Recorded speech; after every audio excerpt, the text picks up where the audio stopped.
TRS సంబంధించి వీళ్ళు ఎన్ని మాటలు చెప్పినా ఈ తెలంగాణలో ఏ రకంగా మోదీ నాయకత్వంలో దేశవ్యాప్తంగా ఈ యొక్క మోదీ పాలన ప్రజలు ఇవాళ ఆదరణ చూపిస్తున్నారు.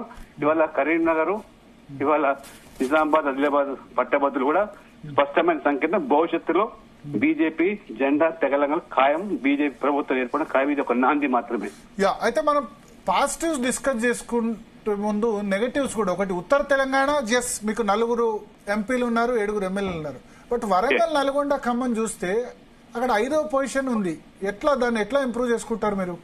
తప్పకుండా సంస్థాగతంగా పార్టీని పునాదుల నుంచి నిర్మాణం చేసి రేవంత్ రెడ్డి ప్రభుత్వం మీద పోరాటం, ఉద్యమం తీవ్రతరం చేసి ఖచ్చితంగా అక్కడ కూడా పాగా వేస్తాం.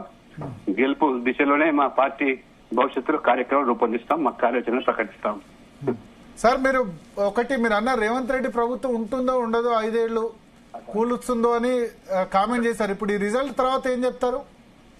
కానీ వాళ్ళ అంతర్గత వివరం వాళ్ళ నాయకులు, వాళ్ళ ఎమ్మెల్యేలు, మంత్రులు వాళ్ళు తెలుసుకోవాలి. ఇప్పుడు వారికి ఒక కొత్తగా ఇన్ఛార్జ్ కూడా ఇచ్చారు, రాష్ట్రం ఇన్ఛార్జ్.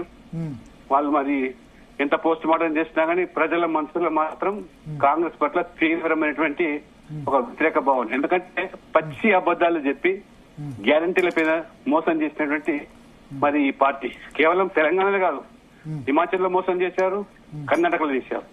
సాధ్యం కానిది ఓల్డ్ పెన్షన్ సిస్టమ్ తీసుకొస్తా అని చెప్పి ఏ రకంగా నమ్మబలుకుతారండి? హిమాచల్లో మీరు దాన్ని అమలు చేశారా? తెలంగాణలో అదే మళ్ళీ ఉద్యోగులను, ఉపాధ్యాయులను మోసం చేస్తామంటే తెలంగాణ ప్రజలు, తెలంగాణ జాతి వారు కొంతమంది పేదరికంలో వచ్చి కానీ ఆత్మగౌరవంతో రాజీ పడే జాతి తెలంగాణ జాతి కాదు.